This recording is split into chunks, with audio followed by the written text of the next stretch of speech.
नमस्कार। राम राम सभी को। आज मैं बताऊंगा आपको एक पति पत्नी के बीच कैसा संबंध होना चाहिए। अगर पति कम धन कमा रहा है या ज़्यादा धन कमा रहा है, पत्नी को चाहिए कि पति के बात के अनुसार चलना चाहिए, क्योंकि पति भगवान के रूप होते हैं। अगर पति का आप बात मानिएगा तो फिर सब कुछ सकुशल रहेगा। अगर नहीं मानिएगा तो हमेशा दिक्कत ही होता रहेगा। तो इसलिए पति से मिल के रहिए और मिल के चलिए। कभी भी लड़ाई झगड़ा नहीं करना चाहिए पति से। अगर आपकी लड़ाई झगड़ा हो रही है तो आप उनसे अपनी इच्छा पूर्ति करने के लिए चाह कर रहे हैं। जैसे बहुत सारी इच्छाएं होती है, हमें ये चीज़ हो जाए, हमें ये सुख हो जाए, ये सुविधा हो जाए। वो सुविधा समय से पहले और भाग्य से ज़्यादा नहीं हो सकता है। समय चाहेगा तो पल भर में सब सुविधा प्रदान कर देगा, और समय चाहेगा और भाग्य में नहीं होगा तो कुछ नहीं मिलेगा। तो इसलिए आप सभी से अनुरोध है कि आप सभी लोग पति के बात पे चलिए और पति के कहना मानिए, और जो मन की इच्छा है उसे खत्म कर दीजिए। अगर मन की इच्छा खत्म करनी है तो उसके लिए आपको भगवान के शरण में आना पड़ेगा। अब भगवान का नाम जाप करना पड़ेगा।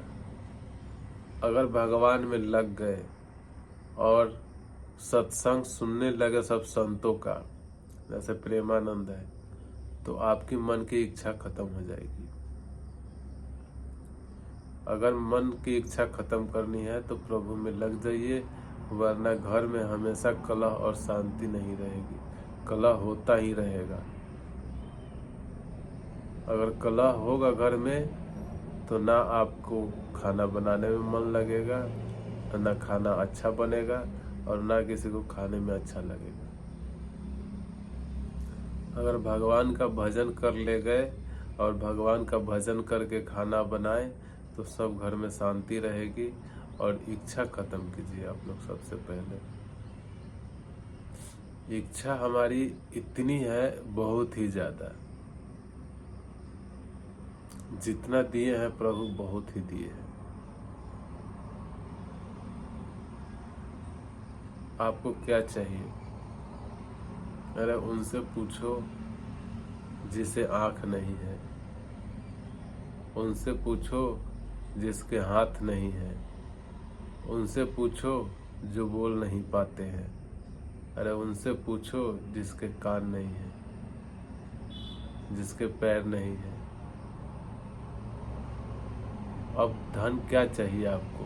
आंख दिए प्रभु ने, कान दिया है, हाथ दिया है।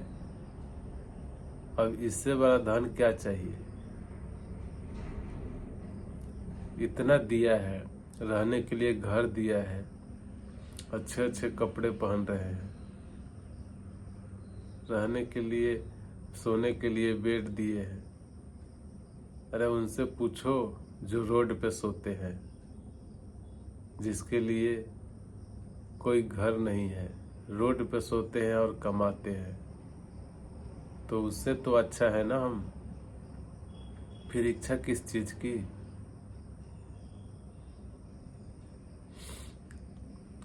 समय आएगा और भाग्य में होगा तो सब पूरा हो जाएगा। आपके सोचने से और कहने से अगर होना रहता तो सोच के ही और करके ही पूरा कर लेते। तो इसलिए समय का वेट कीजिए। समय से पहले भाग्य से ज़्यादा कुछ नहीं हो सकता। समय आएगा तो आपको इतना कुछ दे देंगे भगवान कि आपको उस समय अच्छा ही नहीं लगेगा, सब बेकार हो जाएगा। वो कैसे होगा? राम के नाम से, भगवान के नाम से। एक बार स्टार्ट कीजिए, उसके बाद देखिएगा आप कि आपकी इच्छा खत्म हो रही है। अब हमें कुछ नहीं चाहिए, बस प्रभु चाहिए, क्योंकि प्रभु ही सार है, वो सुख सिंधु है, वो एक नंबर है, वो सब चीज देंगे आपको। तो इसलिए प्रभु में लगिए, वो सब इच्छा पूर्ण होगी जो आपकी इच्छा है। बस प्रभु को स्मरण कीजिए और प्रभु को भोग लगाइए और प्रभु को प्रसाद पाइए। अगर इच्छा पूरी करनी है तो प्रभु में लग जाइए। उससे बड़ा धन और सुख कहीं नहीं है, न सोना में है, न चांदी में है, न घर में है, न द्वार बंगला, कुछ गाड़ी, कुछ भी, कहीं भी चले जाइए, कहीं मन शांत नहीं होगा, कितना भी धन हो जाए। क्योंकि ये सब होने के बाद एक दिन वो समय आएगा, वो दिन आएगा कि वो रातें आएगी कि उजाला ही नहीं होगा उस रात के बाद। उसके बाद अंधेरा ही अंधेरा रहेगा। जय श्री राम प्रभु।